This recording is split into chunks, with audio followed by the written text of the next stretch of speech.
Good evening, everyone. It is my absolute pleasure to welcome you to the Rotary Club of Wyndham Harbour, Australia, right here in the vibrant city of Melbourne, Australia. I hope you're all as excited as I am to listen to this women's health talk titled Fierce, Fearless, Female, Navigating Women's Wellness with Confidence, and embark on this journey towards better health and well-being. It is my distinct honor to introduce our esteemed speaker for today, a true expert in the field of women's health, a passionate advocate for well-being, and a source of inspiration for many. Dr. Bola Sogade is both a family physician, an obstetrician, and gynecologist, a fellow of the American Board of Obstetrics and Gynecology. She has a focused practice designation in adolescent gynecology and is a minimally invasive robotic gynecologic surgeon. Dr. Bola Sogade, MD, FACOG, FAAFP, is the founder and chief medical director of ObGyne Birth Center for Natural Deliveries, the first physician-led state-licensed freestanding birthing center in the state of Georgia in the United States. She is the chairwoman of the board of the Birth Center for Natural Deliveries Foundation, bridging the gaps in maternity care. She's also the curator and host of Cocoa Pot podcast, a weekly women's health podcast focused on educating and raising public awareness about maternal health with a mission to reduce maternal morbidity. She is a member of the Society of Laparoscopic and Robotic Surgery. Dr. Sogade is an avid long-distance runner and a passionate mentor for preteen and teenage girls. She champions underrepresented and underserved women.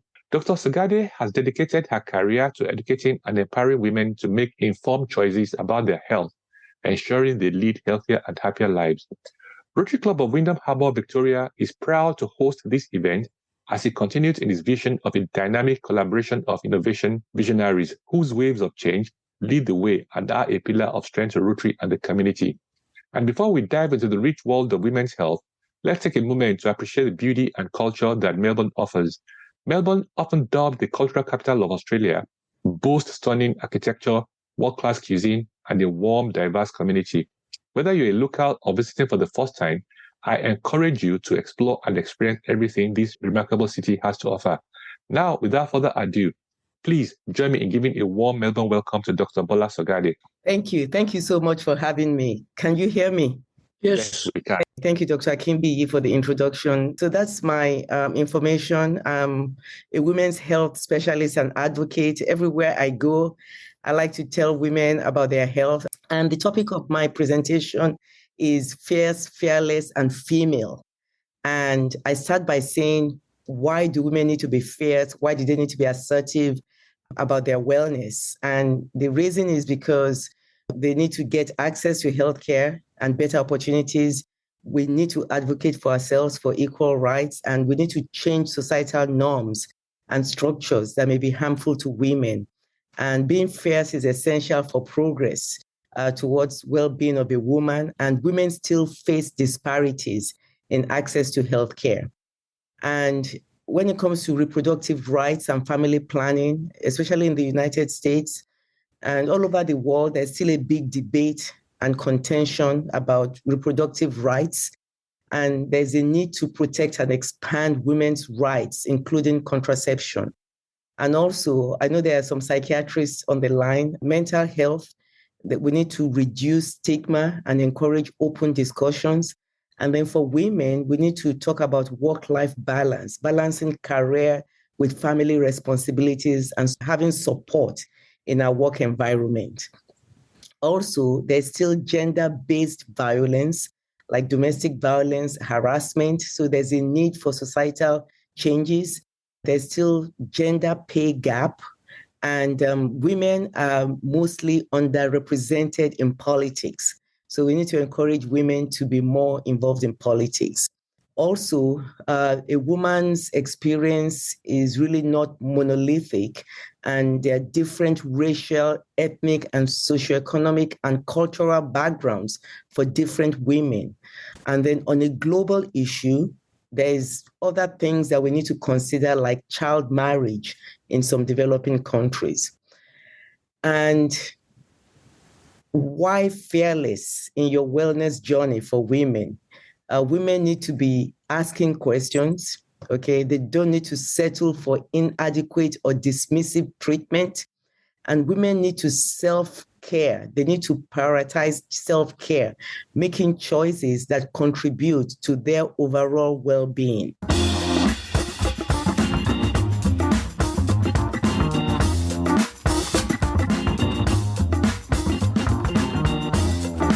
Women should be fearless in tackling the top issues that affect their age category. So for teenagers and young women, there are menstrual issues. There are issues of irregular periods, heavy periods that soaks through pads or tampons quickly, menstrual cramps, and premenstrual mood changes or premenstrual syndrome. You need to ask about newer medications and newer ways to manage this. At this age, the hormonal changes during adolescence can lead to skin problems, including acne. There are topical prescription medications and washes for the skin that can help. We need to talk about eating disorders in this age group. Conditions like anorexia nervosa and bulimia can develop during the teenage years due to body image issues and societal pressures. There is a need for community. And in my infographic here, I talk about how everybody should be a bikini body. I'm still talking about the top issues for teenage and young women. We need to start talking about sexual and reproductive health. There are sexually transmitted infections that can affect a young person's future fertility that she needs to know about and avoid. There's a risk of unintended pregnancies. We need to talk about abstinence. We need to talk about contraception and safe sex practices. There's also the issue of infectious diseases at this time, such as the flu and infectious mononucleosis called the kissing disease. We need to talk about dermatologic issues. Besides acne, teenagers may also experience other skin conditions such as eczema or psoriasis. We need to talk about allergies. There can be allergic reaction to substances like pollen, pet dander, or certain foods, and this can be problematic for some teenagers. We need to talk about mental health issues, depression and anxiety. And then there's a lot of emotional challenges that the young people are facing now. They need to be encouraged to talk, and support each other. There are orthopedic issues that young people face. So due to growth spurts, teenagers may experience musculoskeletal issues such as scoliosis and sports-related injuries. So we need to be aware of this. There's also the issue of substance abuse. This can be a significant concern for teenagers, at times because of intense peer pressure, risk-taking behavior, and the need for experimentation. And teenagers need to know how this can also impact their mental health. We need to talk about obesity. Adolescence is a time when obesity may develop due to unhealthy eating habits and a lack of physical activity. And then we need to talk about body image and self-esteem. So body image concerns and low self-esteem can lead to mental health challenges and more unhealthy behaviors. Another top issue to be mentioned in young women and teenagers is the polycystic ovarian syndrome. This is the commonest hormonal disorder in young women, and it will present with things like irregular periods or missed periods. That is not pregnancy. It could present with acne, weight gain, hairiness. And so in my infographic on this slide, I talk about the factors contributing to how young people manifest polycystic ovarian syndrome. Please note that polycystic ovarian syndrome can encompass a woman's life cycle, and it epitomizes a biologic network of interacting neuroendocrine, hormonal, metabolic, genetic, and environmental influences. So, why fearless as a woman of childbearing age? So we talk about women from their late teens to their early 40s. We talk about reproductive health concerns in this age. Women could have irregular menstrual cycles still. This needs to be evaluated. Polycystic ovarian syndrome could still be in the picture. Pelvic pain and a diagnosis of endometriosis could come on to the surface. Women could start developing fibroid tumors in their uterus, and then there could be the issue of pelvic inflammatory disease as a sequelae of sexually transmitted infections that was acquired earlier. And then we need to talk about pregnancy-related issues. This is when women could face fertility challenges. They could get pregnant and there could be a miscarriage. There could be a risk of ectopic pregnancy, especially in women that have had sexually transmitted infections in the past. There could be gestational diabetes, and this puts women at risk for developing diabetes later in life. There could be high blood pressure during pregnancy, preeclampsia, which could also put women at risk for developing high blood pressure later in life. And I want to talk about fibroids a little bit here. Fibroids are common.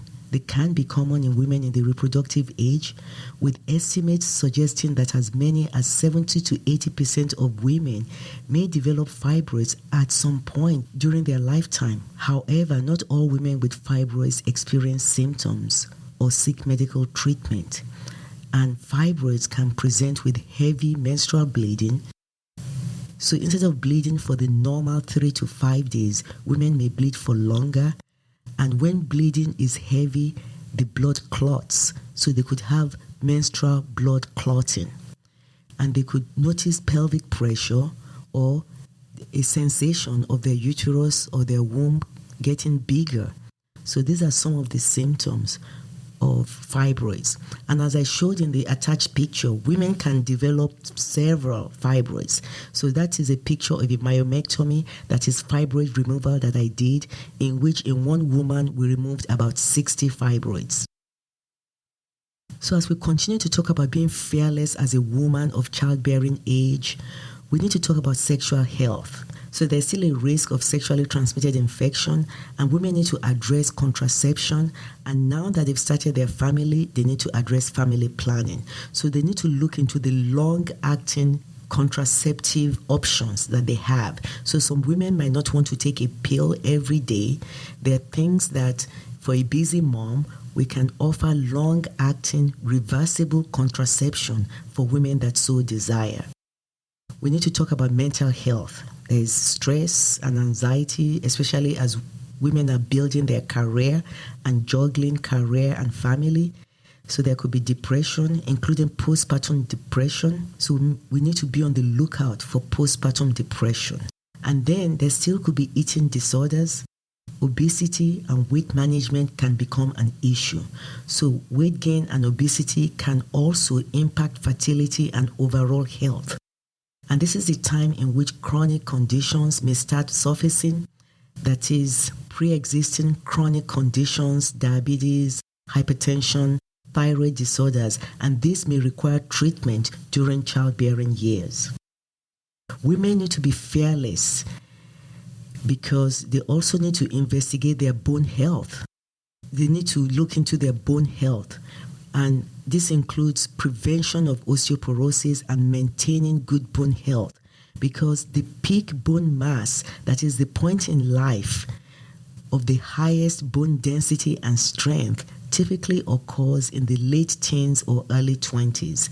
They also need to be aware of infectious diseases, aware of potential exposure to infectious diseases, and take steps to prevent them, including getting the necessary vaccination. Women need to be aware of their breast health and breast cancer screening. They should be used to examining their breast so that they know what is normal. And breast cancer screening usually begins at the age of 40 or earlier if there's a reason for this. They need to be aware of their mental and emotional well-being. Coping with stressors of family planning, pregnancy, and raising children can affect mental health. So they need to make sure that they're well supported. There are also nutritional and dietary concerns.